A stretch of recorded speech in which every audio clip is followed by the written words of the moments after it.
Good morning.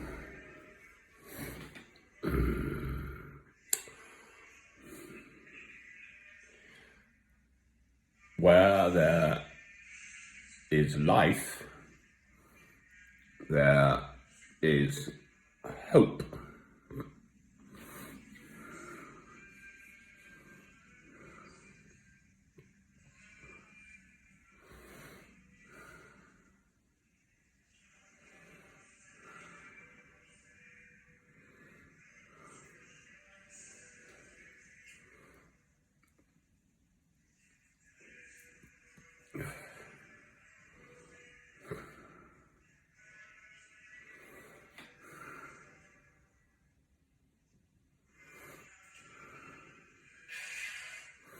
It's in one of the Psalms.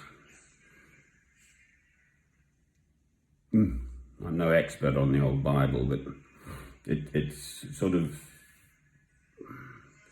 God did this, God did that, and then the refrain is we praise Him, or we worship Him, or we thank Him, I think. So the thought that was coming to mind was to count our blessings and to thank God for them. I was originally training to be a medical doctor, and there's something called a metabolic pathways chart.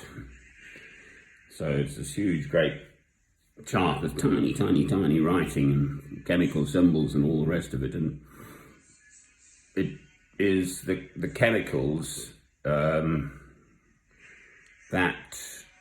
gallop around in oneself, a human being, any human being. So the old joke goes, and how did you find yourself this morning? Well, I peeled the sheets back and there I was. So curiously, actually, sleep plays a very important role in our little old chemicals sort of settling and performing their little roles. There's the little magic fellows they called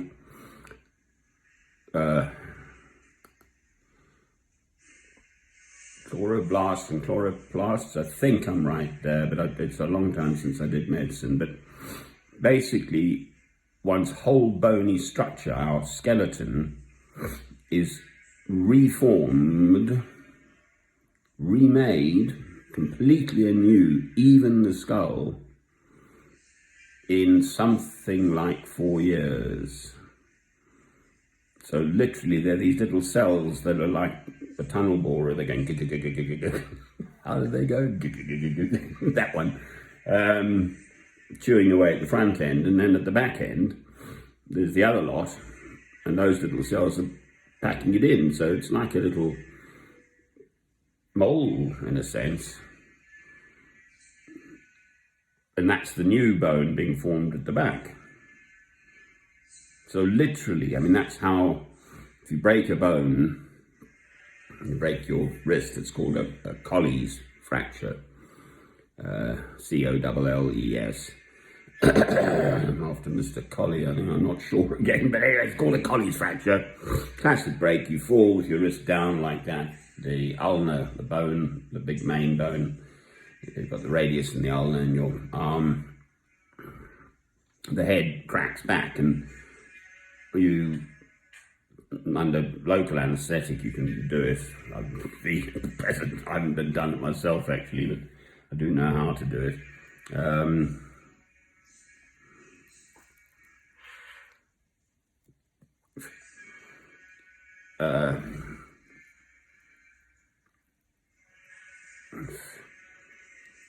And you pull the wrist down, and it's called a Colles fracture, and there's a classic sort of way that you plaster them to keep that bone under sort of tension, pressure, so the head of the ulna resets straight, and then you end up with a straight wrist.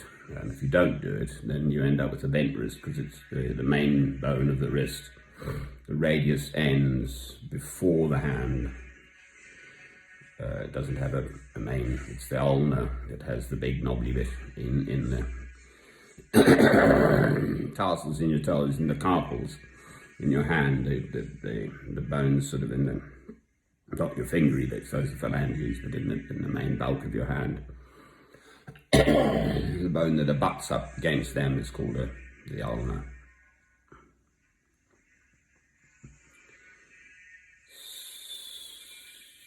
So they're these little magic fellows that do their little bits of magic. But, I mean, the whole synapses and the brain and memories and feelings, smells, your brain has to lay them down in the way that how evocative a smell can be. I mean, I always remember once back in 1976, we were having that long, hard, dry summer in England, and I was working at the Royal National Orthopaedic Hospital, Stanmore, in northwest London, or Middlesex or whatever, anyway. And it had been dry, and then the rain came, and you get that wonderful smell when all the dusty earth is laid to rest, and just that, it's a sort of African smell to me of rain. I can still see it, remember the smell, and it just is a very evocative. Smells are very evocative of times and places and all the rest of it. So we are part of this creation of God, but this miraculous creature, and single human being. And each human being has the capacity to love God through Christ. Now, there's someone I've met locally, a former Roman Catholic, a girl, who has escaped. And now she says, oh, I'm an atheist. But I quite like talking to people like you funny old Christians, because she just does, apparently. She's a psychiatric nurse, former, I think. Currently not working as one, but I believe she's a psychiatric nurse, so she's quite a savvy bunny. So I've just texted her, are you the lost sheep? So I have to come and rescue you. We'll see. You've got to have a laugh. Medical humour can be quite dark. So what was the theme again? Count our blessings. Well, the problem I've got is that my blessings are too many now. When I was on my pilgrimage in the last, it's either 11 or 12 winters, which the majority I spent out, literally out, sometimes totally with no money whatsoever, just getting by somehow. But actually I was happier, because all I had to worry about was, you know, the basics for the next day. Whereas now, in a nice little flat in England, I mean, I light my candle and I hold a button down and I've got heating, and then I've got obviously fresh, clean drinking water and electricity power if I wanted, and cooker and a fridge, and lordy, and it just goes on and on.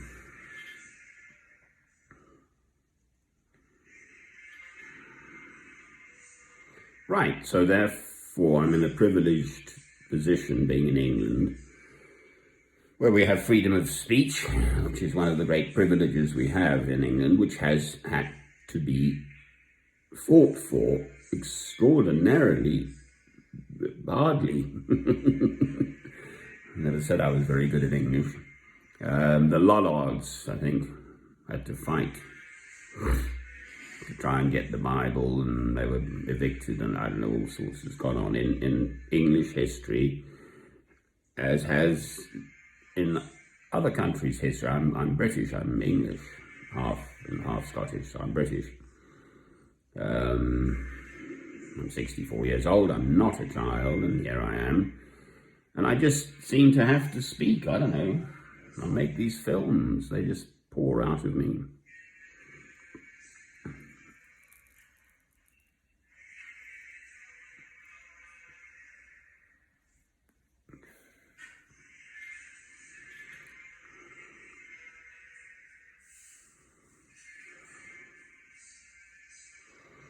This is vigils sung Gregorian chant by Carthusian monks. They're up at midnight.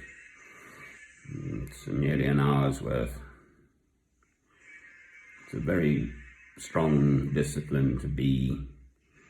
Their life consists of ora et labora, so praying, worshipping God, and labora, work, basic, tending a garden or vines or the fields or chopping wood or whatever.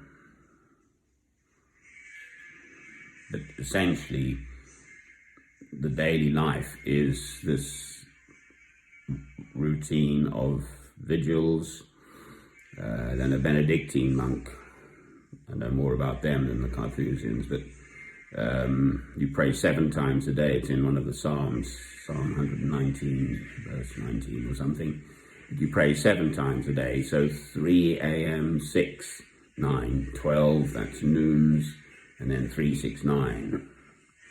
And the prayers go on. I mean, I've been at a monastery up in Scotland. Prinknash? No, Prinknash is Gloucestershire, isn't it?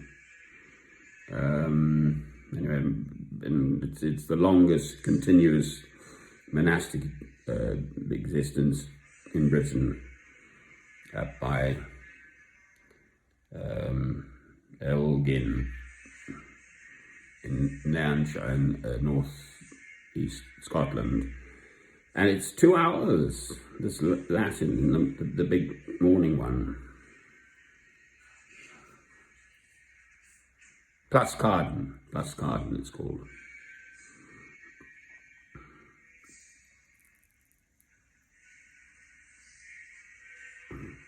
That's too rigid for me.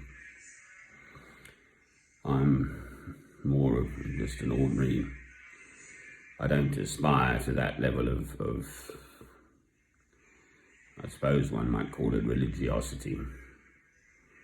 That's not said in a disrespectful way. I mean, I have enormous respect for these Carthusian monks.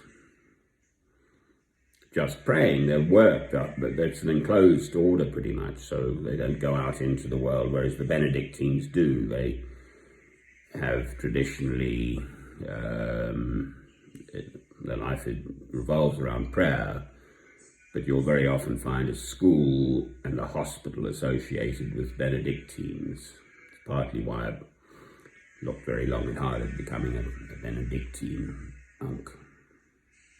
Through Roman Catholics, no less. Their habit is black.